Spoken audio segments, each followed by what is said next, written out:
I'm Robert Inman, and I am here at one of America's all-time great bookstores, the Alabama Booksmith in Birmingham. This is my sixth novel, and from the very beginning, back with Home Fires Burning in 1987, I've always come to Alabama Booksmith to sign books, and so we've been literary friends for a great long while. It's a great bookstore, and Jake Reese is one of the top people in book selling in America. I'm just proud to call him my friend. This is my sixth novel, Villages, and I'll tell you a little bit about it. I've been working on this book for a long time. The central character, I'll call him a hero because he's a hero to me, is 21-year-old man named Jonas Boulware. He's from a small southern town. I never named the state that it's in, but could be anywhere in the South. Raised in a small town atmosphere. Right out of high school, he joins the Navy and becomes a medical corpsman, like a medic. And he's a really good one. He's a caregiver at heart. And he's assigned to a combat platoon of Marines somewhere in the Middle East. Iraq or Afghanistan, and they are in combat.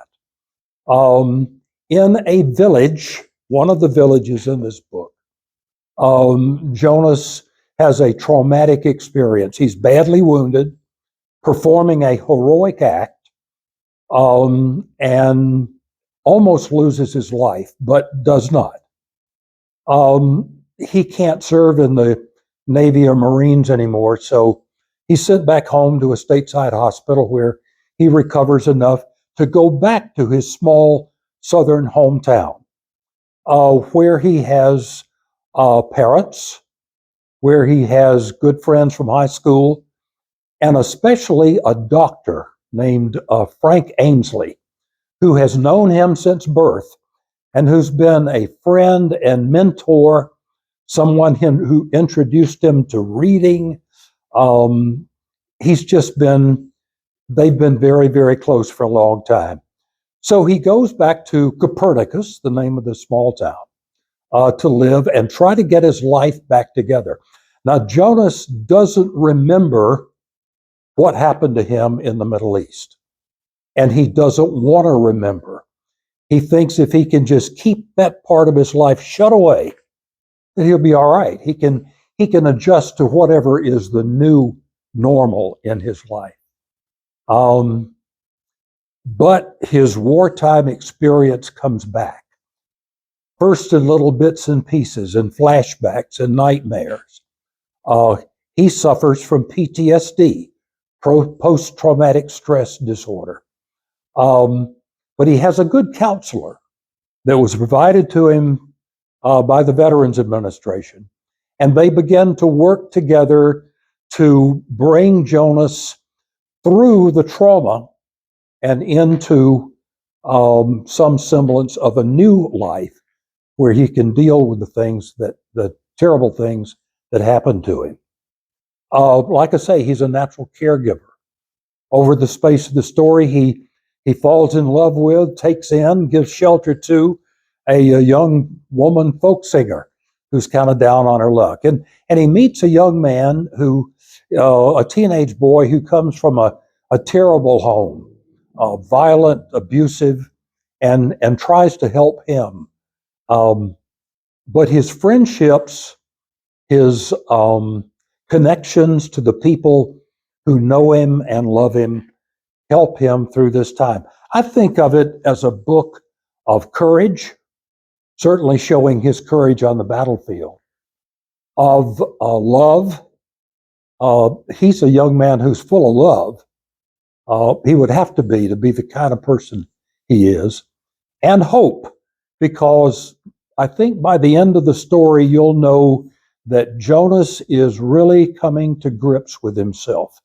Things will never be the same, but what is now, he can live with and hopefully thrive in. I'm a central character kind of writer.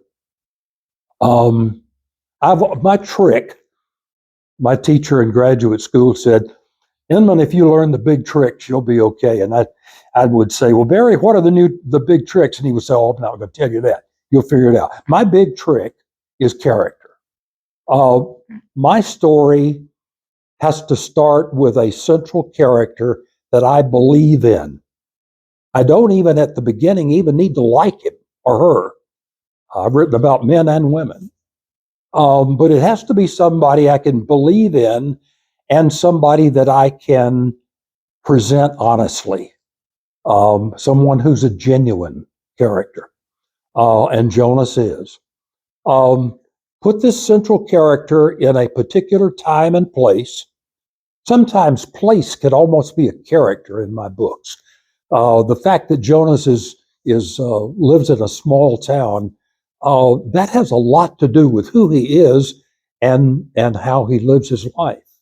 Put him in a particular time and place, surround him with some other characters, and then give them a dilemma. And to me, the story is how they cope with, confront, or don't the dilemma. And that's what I've done with Jonas. He's a character I believe in. I think he's genuine. I've never been in combat myself. I'm a veteran, but I've never been in combat. But I've read everything I can about PTSD, and I know the effect that it has on young people who are traumatized by anything, a car accident, a rape, combat, any of those things. And so I've read everything I could, and I've talked to a lot of young men who have been there, some who've been medics in Iraq or Afghanistan. And they bared their souls to me, thank goodness, and I give them a lot of credit for the book if you find it authentic. I hope you'll read Villages, and if you do, and when you do, I hope you'll think about how we send young people to war. It's easy sometimes to send them there, but when we send them and they come back, if they come back, we have an obligation to them to help them with the transition from military to civilian life, to take care of their needs physically, mentally, and emotionally. And with Jonas's story, it's mental and emotional as well as physical. So think about that. I hope you'll enjoy Villages. And if you do, look me up. You can find my website, robert-inman.com. There's a place for comment, and I'd love to hear from you. Thank you very much.